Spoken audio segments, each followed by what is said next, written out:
నువ్వు పరిశుద్ధాత్మకి దగ్గరైనప్పుడు, ఆత్మ నిన్ను తాకినప్పుడు నువ్వు ఆత్మను ఆనందిస్తావు. ఇది ప్రార్థన శక్తి, ప్రార్థన శక్తి, ఇది ప్రార్థన శక్తి. నిరాశ నిస్పృహలెన్నున్నా, అశాంతి ఆపదలైనను, నిరాశ నిస్పృహ. నిజముగా నువ్వు బ్రతుకును మార్చుకుంటే ఈ రోజు నుండి లెక్క పెట్టుకుంటావు. ఆశీర్వాదం ఆశీర్వాదాలు వస్తాయి. ఈనాడు విమోచింపబోచున్నాడు యేసు ప్రభువు, ఈనాడు విమోచింపబోచున్నాడు. ఆకాశమందున్న మన దేవుడు మన ప్రార్థన ఆలకించును. ఆకాశమందున్న మన దేవుడు మన ప్రార్థన ఆలకించును. ప్రార్థన, ప్రార్థన, ఇది ప్రార్థన శక్తి. ప్రార్థన, ప్రార్థన, ఇది ప్రార్థన శక్తి. ఇది ప్రార్థన శక్తి, ఇది ప్రార్థన శక్తి. ప్రార్థనా శక్తి తైలాభిషేక ఆరాధన ప్రతి నెల 2వ శుక్రవారం సమయం ఉదయం 10 గంటల నుండి. స్థలం కాపు కళ్యాణ మండపం, NFCL రోడ్, RTO ఆఫీస్ పక్కన, RR నగర్, కాకినాడ. ప్రార్థనా శక్తి తైలాభిషేక ఆరాధన ప్రతి నెల 2వ శనివారం సమయం ఉదయం 10 గంటల నుండి. స్థలం కూరగాయల మార్కెట్ ఎదురుగా, government degree college road, Ravulapalem. ప్రార్థనా శక్తి తైలాభిషేక ఆదివారపు ఆరాధన సమయం ఉదయం 8:30 గంటల నుండి. స్థలం వైస్రాయ్ గార్డెన్స్, జుబ్లీ బస్టాండ్ ఎదురుగా, సికింద్రాబాద్. ప్రార్థనా శక్తి తైలాభిషేక ఆరాధన ఏప్రిల్ 15 కర్నూలు సోమవారం సమయం ఉదయం 10 గంటల నుండి. స్థలం SS gardens, Saint Joseph junior college దగ్గర, నందికొట్కూర్ రోడ్, కర్నూలు. కడప పరిసర ప్రాంత ప్రజలకు శుభవార్త. ప్రార్థనా శక్తి తైలాభిషేక ఆరాధన ఏప్రిల్ 16 కడప మంగళవారం సమయం ఉదయం 10 గంటల నుండి. స్థలం మాధవి కన్వెన్షన్ హాల్, రాయచూరు వెళ్లే రోడ్, RTO ఆఫీస్ ఎదురుగా, కడప. ప్రార్థనా శక్తి తైలాభిషేక ఆరాధన ఏప్రిల్ 17 ఒంగోలు బుధవారం సమయం ఉదయం 10 గంటల నుండి. స్థలం A1 convention hall, old Guntur road, Ongole. ప్రార్థనా శక్తి తైలాభిషేక ఆరాధన ఏప్రిల్ 18 గురువారం ఏలూరు సమయం ఉదయం 10 గంటల నుండి. Shri convention hall, CR Reddy women's college, Vatluru, Eluru. ప్రార్థనా శక్తి తైలాభిషేక ఆరాధన ఏప్రిల్ 19 శుక్రవారం ఖమ్మం సమయం ఉదయం 10 గంటల నుండి. స్థలం SR గార్డెన్స్, ఈనాడు ఆఫీస్, వైరా రోడ్, వెలుగుమట్ల, ఖమ్మం. యేసయ్య నామములో మీకు వందనాలు తెలియపరుస్తా ఉన్నాను. ప్రియులరా, ఈ దినము కొరకు దేవుడు సిద్ధపరిచిన వాగ్దానాన్ని మనం స్వాధీనపరచుకుందాం. ద్వితీయోపదేశకాండం 16వ అధ్యాయము 15వ వచనాన్ని మనం ధ్యానం చేసుకుందాం. ద్వితీయోపదేశకాండం 16వ అధ్యాయము 15వ వచనం ద్వారా దేవుడు మీ కుటుంబాన్ని దర్శిస్తూ ఉన్నారు. నీ దేవుడైన యెహోవా నీ రాబడి అంతటిలోనూ నీ చేతి పనులన్నిటిలో నిన్ను ఆశీర్వదించును. దేవునికి మహిమ కలుగును గాక.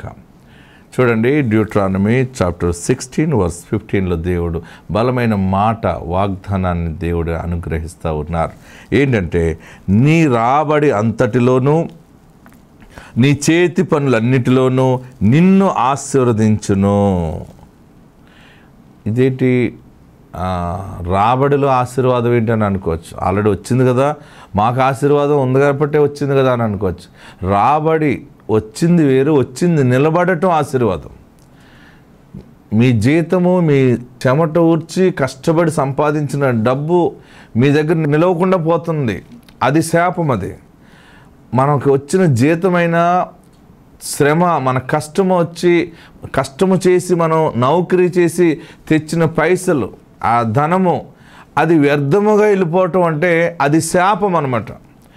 అందరూ కష్టపడుతున్నారు, అందరికీ జీతాలు వస్తున్నాయి, అందరూ వ్యాపారాలు చేస్తున్నారు, డబ్బులు వస్తున్నాయి, కానీ చాలామంది ధనము నిలబడట్లేదు, అది రెక్కలు ధరించుకుని వెళ్ళిపోతుంది. చాలామంది కష్టార్జితం హాస్పిటల్ పాలైపోతూ ఉంది. చాలామంది కష్టార్జితం పోలీస్ స్టేషన్కి ఖర్చు అయిపోతూ ఉంటుంది. చాలామంది కష్టార్జితం అడ్వకేట్లకు ఖర్చు అయిపోతూ ఉంటుంది. కోర్టు ఫీజులని, ఆ ఫీజులని, కేసుల్లో ఇరుక్కుని ధనమంతా కూడా ఎంత కష్టపడి సంపాదిస్తావో ఆ ధనం అలాగా రెక్కలు ధరించుకుని వెళ్ళిపోతున్నట్టు అనమాట. చాలామంది కష్టార్జితము అప్పులకి వడ్డీల కింద వెళ్ళిపోతూ ఉంటుంది. చాలామంది కష్టార్జితం అసలు వారికి సంబంధం లేని అప్పును వారు కట్టవలసి వస్తూ ఉంటుంది. ఇలాంటి పరిస్థితుల్లో నువ్వు ప్రయాణం చేస్తున్నావేమో, ఏది నిలబడట్లేదు. కుటుంబంలో ఇంత కష్టపడుతున్నాం మేము, లేదా నా భార్య కష్టపడుతుంది, నేను కష్టపడుతున్నాను, నా బిడ్డలు ఏది సంపాదించుకోలేకపోయాం, ఏది కూడా నిలబడట్లేదు మాకు, ఏంటి ఎన్ని ప్రయత్నాలు చేసినా కూడా మాకు దీవెన లేదు అని అనుకుంటున్న నీతోనే దేవుడు మాట్లాడుతున్నారు. ఈరోజు పరిశుద్ధాత్ముడు ఇచ్చే గొప్ప మాట ఏంటంటే, ఉన్నతమైన మాట ఏంటంటే, ఆయన నిన్ను జ్ఞాపకం చేసుకున్నారు. నీ చేతి పనిలో, నీ రాబడిలో యెహోవా నిన్ను ఆశీర్వదించును. ఇక మీదట నీ ధనము నిలబడుతుంది, వ్యర్థముగా పోదు. నీ ధనము నీ దగ్గర నుంచి ఎక్కడికైనా వెళ్తుందంటే ఆ ధనము ద్వారా నీకు ఆస్తిని దేవుడు అనుగ్రహిస్తేనే కానీ వెళ్తుంది. నీ ధనము బయటికి వెళ్తుందంటే దాని ద్వారా నీకు ఘనత వస్తుందంటేనే వెళ్తుంది. ఇది దేవుని ఆశీర్వాదం. నీ ధనము నీ దగ్గర నుంచి బయటికి వెళ్తున్నప్పుడు నీ రాబడిలో, నీ చేతి పనుల్లో ఎన్నో ప్రయత్నాలు చేస్తున్నావు, ఎంతెంతో కష్టపడి సంపాదిస్తున్నావు, ఎన్ని రకాలుగా నీ రెక్కాడుతుంది, కానీ నీకు ఆశీర్వాదం అనేది లేదు కనుక ఈ దినము దేవుడు మాట్లాడుతున్న గొప్ప మాట, ప్రార్థనా శక్తి ద్వారా నీకు అనుగ్రహిస్తున్న గొప్ప మాట ఏంటంటే, నీ రాబడిలో, నీ చేతి పనులన్నిటిలో దేవుని ఆశీర్వాదం ఈరోజు వస్తూ ఉంది. ఈ రోజు నుండి మీ కష్టార్జితం నిలబడుతుంది, సర్వ సమృద్ధిని మీరు చూస్తారు. దైవ ఆశీర్వాదం మీకు తోడుండును గాక. ఆమెన్. మత్తయి సువార్తలోకి వెళ్దాం. 28వ అధ్యాయము 1వ వచనం. అందరూ బైబిల్ తెరవండి. విశ్రాంతి దినము గడిచిపోయిన తర్వాత ఆదివారమున తెల్లవారుచుండగా మగ్దలేనే మరియయు వేరొక మరియయు సమాధిని చూడవచ్చిరి. ఇదిగో ప్రభుదూత పరలోకము నుండి దిగి వచ్చి రాయి పొర్లించి దాని మీద కూర్చుండెను. అప్పుడు చూడండి, ఆదివారమున తెల్లవారుచుండగా మగ్దలేనే మరియయు వేరొక మరియయు సమాధిని చూడవచ్చిరి. ఇదిగో ప్రభుదూత పరలోకము నుండి దిగి వచ్చి రాయి పొర్లించి దాని మీద కూర్చుండెను. అప్పుడు మహాభూకంపము కలిగిన దూత స్వరూపము మెరుపోలే ఉండెను. అతని వస్త్రము హిమమంత తెల్లగా ఉండెను. అతనికి భయపడుట వలన కావలి వారు వణికి చచ్చిన వారు వలె ఉండేది. దూతా స్త్రీలను చూచి, మీరు భయపడకుడి, సిలువ వేయబడిన యేసును మీరు వెదుకుచున్నారని నాకు తెలియను. ఆయన ఇక్కడ లేడు, తాము చెప్పినట్టే ఆయన లేచి ఉన్నాడు. ఆమేన్, హల్లెలూయా. అందరు చెప్పండి, ఆయన లేచి ఉన్నాడు, నా యేసు లేచి ఉన్నాడు. పునరుద్ధానము అయినటువంటి యేసు. హల్లెలూయా. నేను మొన్న ఆయన సమాధి దగ్గరికి వెళ్ళాను. ఎక్కడికి వెళ్ళాను? ఇజ్రాయెల్ దేశం వెళ్ళాను. ఈ రోజుకే సమాధి తెరవబడి ఉంది. సమాధిలోకి వెళ్ళాను, ఆయన్ని ఎక్కడ పడుకోబెట్టారో చూశాను. మొన్న సమాధి దగ్గరికి వెళ్ళాను, మీకు ఫోటో కూడా చూపిస్తున్నా చూడండి. యేసు ప్రభు సమాధి లోకములో, ప్రపంచంలో తెరవబడి ఎక్కడ లేదు, ఒకే ఒక చోట ఉన్నది, ఇజ్రాయేల్ దేశంలో. యేసు ప్రభు సమాధి నుండి తిరిగి లేచి ఉన్నాడు. Amen, amen. ఆయన దూత ఆ స్త్రీలు వెళ్ళి చూసినప్పుడు దూత అంటుంది, మీరు సమాధిలో ఉన్న యేసుని చూడటానికి వచ్చారు కానీ ఆయన సమాధిలో లేడు. ఆమెన్, హల్లెలూయా, హల్లెలూయా. పునరుద్ధానము ఏంటిది? పునరుద్ధానము. పునరుద్ధానం అంటే చనిపోయి తిరిగి లేవటం. ఇది గనక నిజం కాకపోతే, నేను ఆ దేశం దగ్గరగా 3 వెళ్ళాను. 3 సమయాలు ఇజ్రాయేల్ దేశం అంతా తిరిగాను. ప్రభు జన్మస్థలం మీద అంతా పరిశోధన చేసుకుని ఆ స్థలము, ఆ ప్రదేశం అంతా చూస్తే యేసు ప్రభు వారు తిరిగి లేచిన సమాధి చుట్టూ ఉన్న ప్రజలందరూ కూడా యేసు ప్రభు అంటే కిట్టని ప్రజలు ఉన్నారు అక్కడ.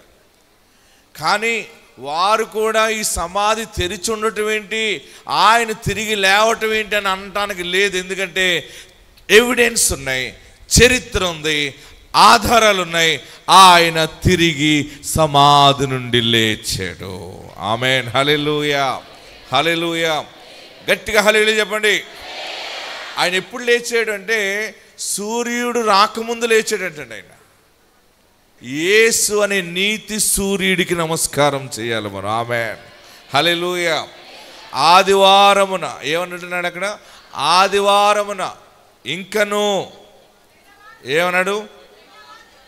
తెల్లవారుచుండగా సూర్యుడు చక్కగా స్నానం చేసి బట్టలు వేసుకుని రెడీ అయ్యి బయటకు వచ్చే సమయం కంటే యేసు నీతి సూర్యుడు ముందుగానే బయటకు వచ్చేసాడు ఆయన. ఆమేన్. హల్లెలూయా, హల్లెలూయా. గట్టిగా హల్లెలూయా చెప్పండి. ప్రియులరా, యేసు చరిత్ర ఎవరు కాదనడానికి లేదు. ఆయన సమాధి నుండి లేచాడు. పునరుద్ధానం అంటే మరణము అయిన తర్వాత తిరిగి లేవటం. ఈ దిన ఆశీర్వాద వాగ్దానం ఏంటంటే మీ జీవితాల్లో బలమైన ఆశీర్వాదం ఏంటంటే మీ ఆశలు చనిపోయినాయేమో, దేవుడు దానిలో జీవము కలగజేస్తూ ఉంటాడు. ఆమేన్. చూడండి, ఇదిగో నేను నిలబడ్డాను, చూసారా? ఇదే యేసు ప్రభు వారు సమాధి నుండి తిరిగి లేచాడు. ఆయన మమ్మల్ని హీరోలుగా చేశాడు. ఆమేన్. గట్టిగా హల్లెలూయా చెప్పండి. దాని ముందు ఒక రాయి బొర్లించి ఉండేది.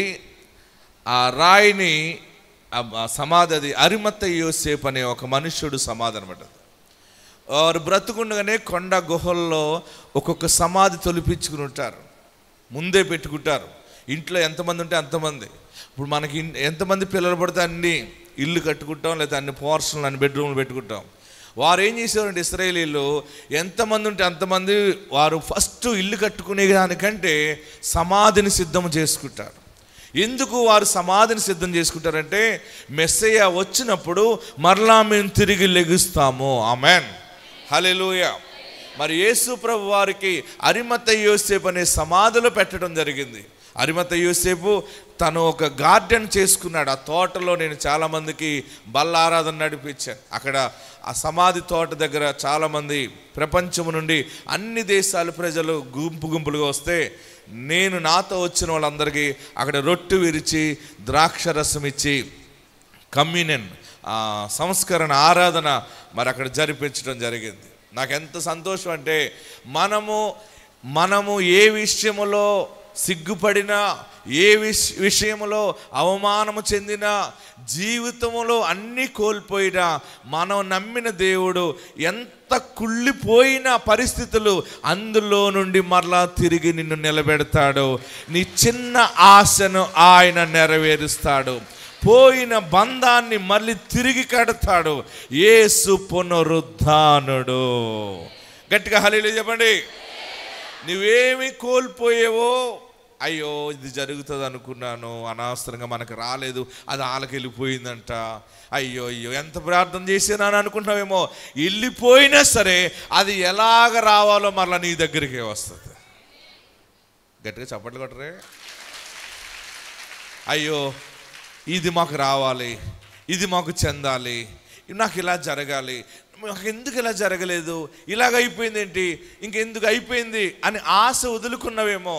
మరలా దేవుడు ఆ కుళ్ళిపోయిన పాడైపోయి ఇక నీ ఆశలని నిరాశ అయిపోయినా కానీ అక్కడ నుండి ఒక ద్రాక్ష తీగలాగా మొలకెత్తుతుంది.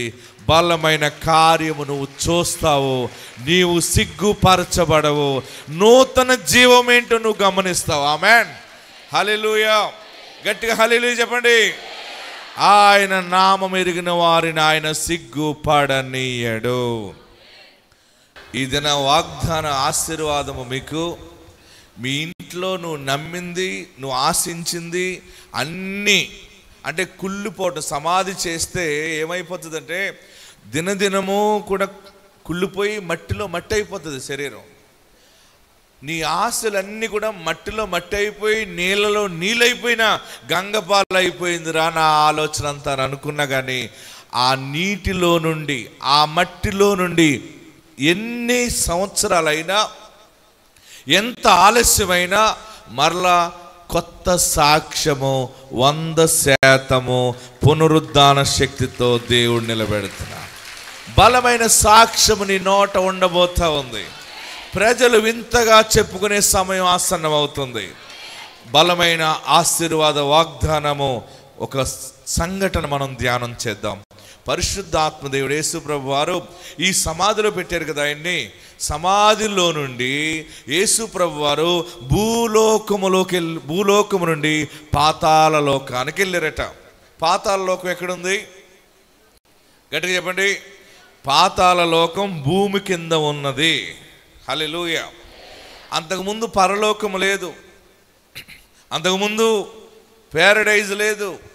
పాతాళ లోకములోనే అక్కడే కొన్ని అరలు ఉన్నాయి. కొన్ని అరలు, ఒక్కొక్క అరలు ఎలాగుంటాయో అందులో ఒక అర, దానికి ఒక పేరు చెర అని ఉంటుంది. ఏమని ఉంటుంది? చెర. ఆదాము దగ్గర నుండి బాప్తిస్మమిచ్చి యోహాను వరకు మరణించినటువంటి వారిలో నీతిమంతులైన వారిని, దైవ భయం ఉన్న వారిని, ప్రవక్తలు అనబడిన వారు, దేవుని భయము కలిగి బ్రతికి చనిపోయిన వారందరినీ అక్కడ చెరలో దేవుడు పెట్టాడు. తర్వాత దేవుడు పరలోకమును సిద్ధము చేశాడు.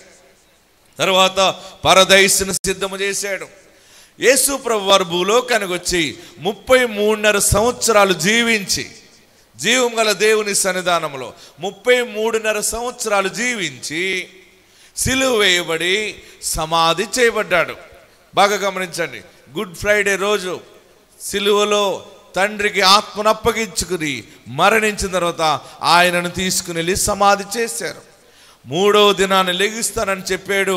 ఎలా లెగిస్తాడో చూద్దామని దానికి గొలుసులు వేశారు, తాళం వేశారు, మోరేసి ముద్రించారు.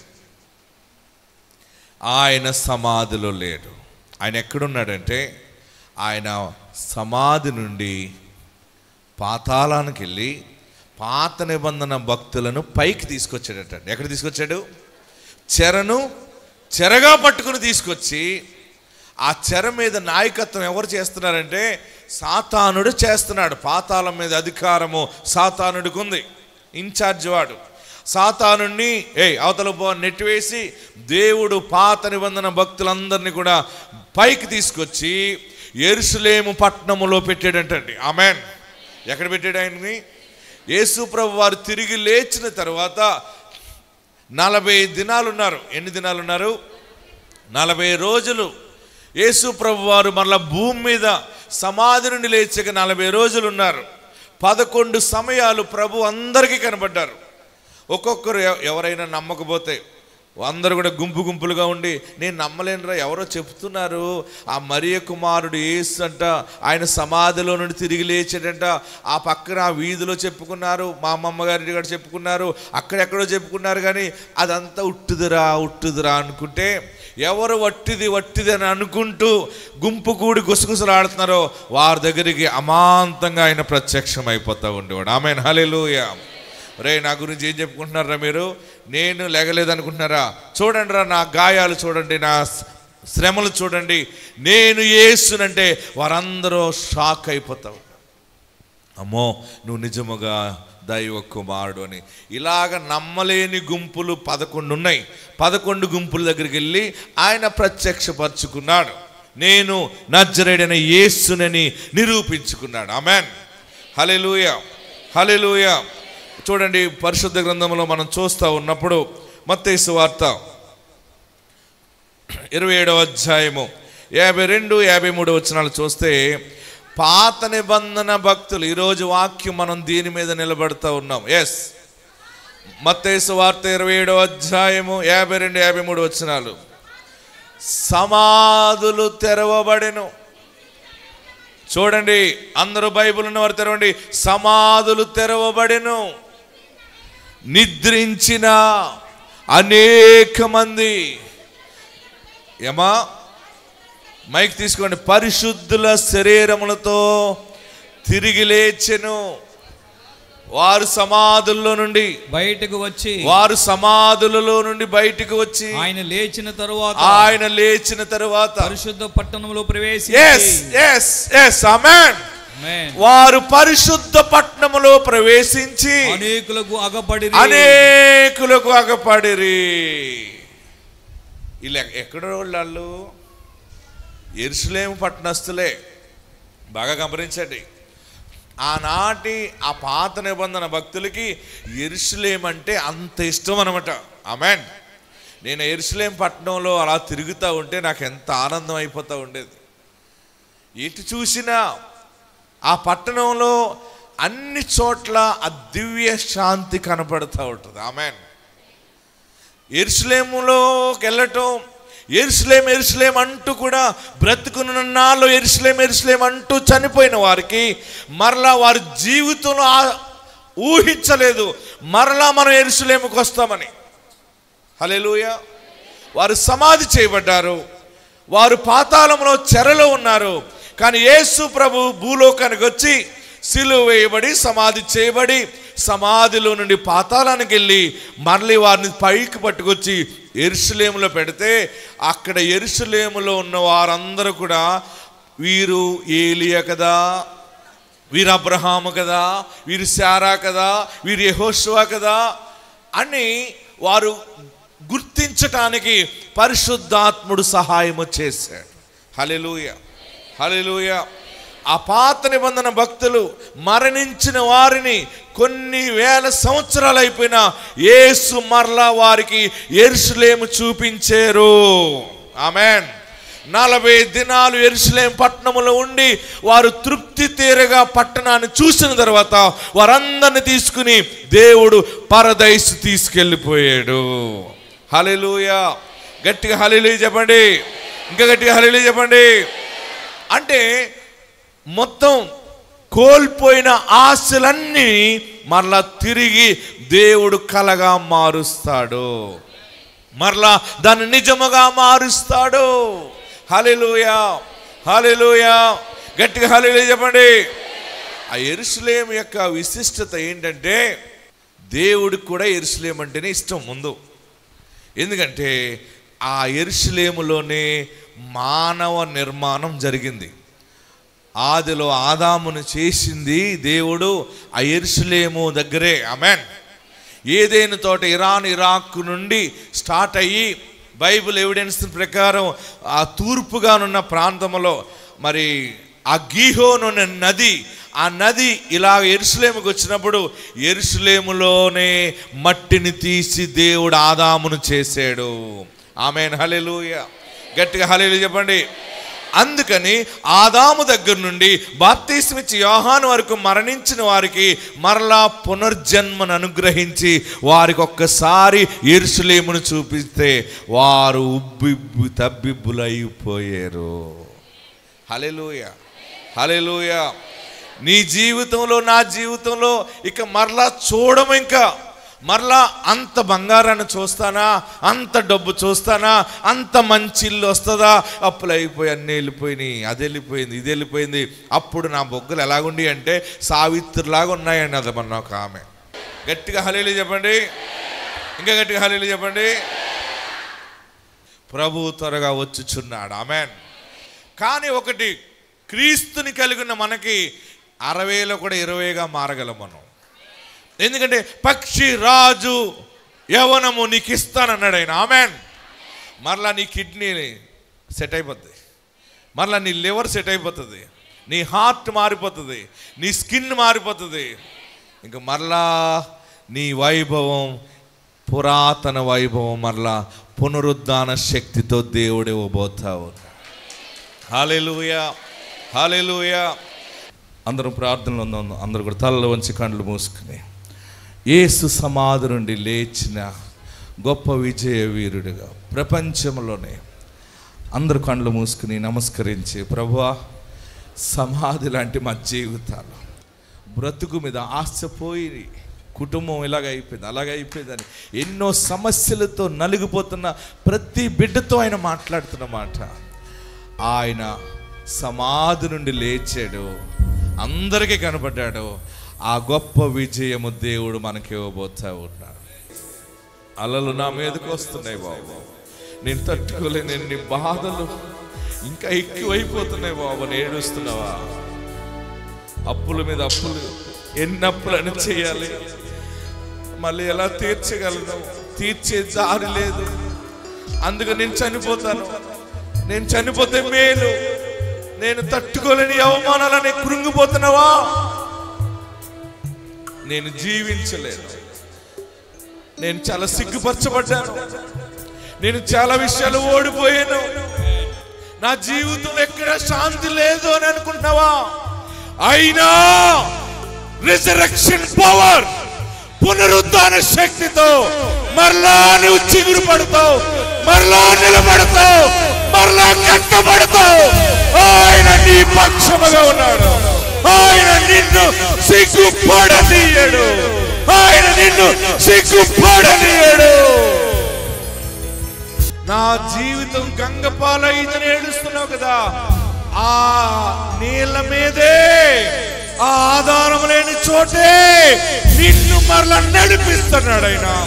ఆయన నీకు మార్గమై ఉన్నాడు, ఆయన నీకు జీవమై ఉన్నాడు, యేసే నీకు ఆధారముగా ఉన్నాడు.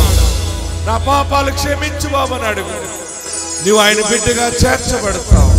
రెండు చేతులు పైకెత్తి, సిలువలో పొందిన గాయముల ద్వారా, కార్చిన రక్తము ద్వారా పాప క్షమాపణ, యేసు నా దేవుడని ఒప్పుకుంటే, యేసు నా పాపాలు క్షమించడని నమ్మితే నీవు తన బిడ్డగా స్వీకరించబడతావు. సమాధి నుండి తిరిగి లేచిన ఘన విజయము, పునరుద్ధాన విజయము, పునరుద్ధాన శక్తిని నువ్వు చూస్తావు, సాక్షిగా ఉంటావు. అందరం ప్రార్థనలో ఉన్నాం. హల్లెలూయా, హల్లెలూయా, హల్లెలూయా, హల్లెలూయా.